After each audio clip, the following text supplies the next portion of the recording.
So this is the Umidigi A9 Pro, a phone I picked as the best phone at $100 for 2021 about 3 months ago. While we are very close to the end of this year, that definitely doesn't mean the A9 Pro loses its crown instantly, because in the time since I last spoke about this guy, I put my SIM card into it, used it as my main phone, and learned a lot more details about it in an everyday use setting. Spoiler alert, I only refine and don't at all change my verdict that this is the best phone you can get at this price. So without any further ado, let's get into my Umidigi A9 Pro everyday use review to round out my coverage of this dope phone. First off, here's the Cliff Notes version of my first impressions, if you haven't already heard them. This phone is built really well with metal side rails and a shimmery glass back, and it's a design I really enjoy. It is big though, from the physical size, thickness, and weight of the build to the screen, which is 6.3 inches and quite nice to look at. The processor is the fastest yet out of all the phones I featured at this price. That's paired with 4 gigs of RAM, and they both hold up well to everyday use. It comes with a great selection of accessories right out of the box, with the only exception being the European charger, plus the US adapter that comes with the cheapest version you can grab from Banggood. That definitely does set us off to a great start though, at $100, but let's talk updates beyond that basic stuff. So, as I said, I did put my SIM card in this phone and have been using it as my main device for several months. I usually don't say much about carrier compatibility, and honestly, I didn't do any research before popping the SIM in here, but I guess I can say I know what I use. Mint Mobile, which runs on T-Mobile lines in the US, will work just fine. Performance, using this guy every day, is more impressive to me now than at the time of my first review.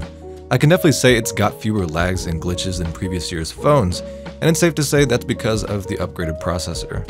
It's not a silky smooth experience like I said I had with the Pixel 4a or even the iPhone 8, but it is quite fast and reliable. Okay, so the camera turns out to be one of the biggest long-term disappointments. The sensor seems quite capable, but all the photos are just subject to really bad processing. In the default camera mode, the main attribute of the photos that just kills me is the photos look shrunk. They look like great pictures at the price that have been resized to maybe a third of the original resolution and then sharpened to try to make up for it. This probably didn't stick out too much in my original video, but if you zoom in at all, it's very apparent. Now, this is apparently a 48 megapixel camera that's not using that full resolution by default, but even going into the camera app and switching from the 12 megapixel default to the max of 48 doesn't do much, if anything at all, to fix this weird low quality sharpening effect. It's alright for Instagram or quick snaps of stuff, most things where the picture isn't zoomed into or touched up at all, but there's no potential in these photos beyond that. Also, the wide angle and macro cameras do not look good.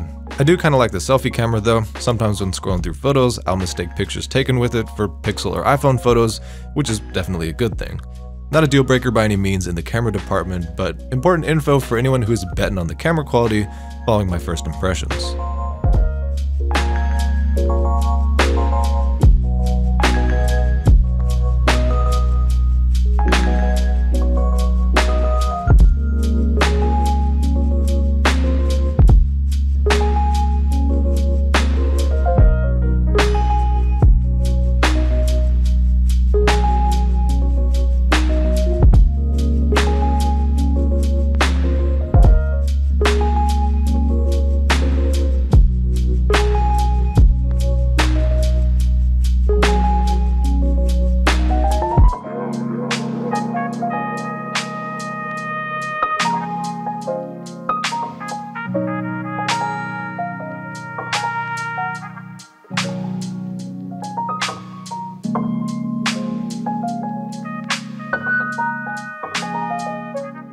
Really, what we covered in the performance and camera sections thus far are the two biggest updates I had for y'all, and I guess that does solidify that my main points right off the bat persist with regular use, this being a pretty big and reliable phone.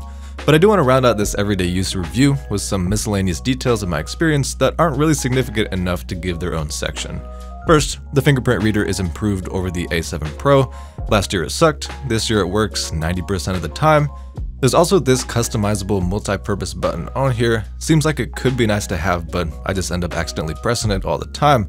I will say I'm really bad with buttons in general and mistake the power button for the volume buttons or vice versa a lot on here as well. The battery never lasts me more than a day, even though it should for its size. I understand we got a big bright screen and a camera that supposedly would require a lot of processing, but really battery life isn't great. The speaker on here is pretty bad as well, especially coming from the Pixel. It's just flat and distorts easily. The screen is oversaturated out of the box. This problem probably isn't a huge one to most people, but there is mirror vision on here to fix that if you want to. I did that just to make photo editing feasible, and so when I stalk my own Instagram, things aren't looking punchier than they should. Lastly, my yearly thanks to Umidigi for including cases and screen protectors with all their phones. How heavy this phone is means it hits the ground pretty hard when you drop it, and having done that several times without a significant scratch or ding, I can say I'm appreciative of the protection you get stock with this phone.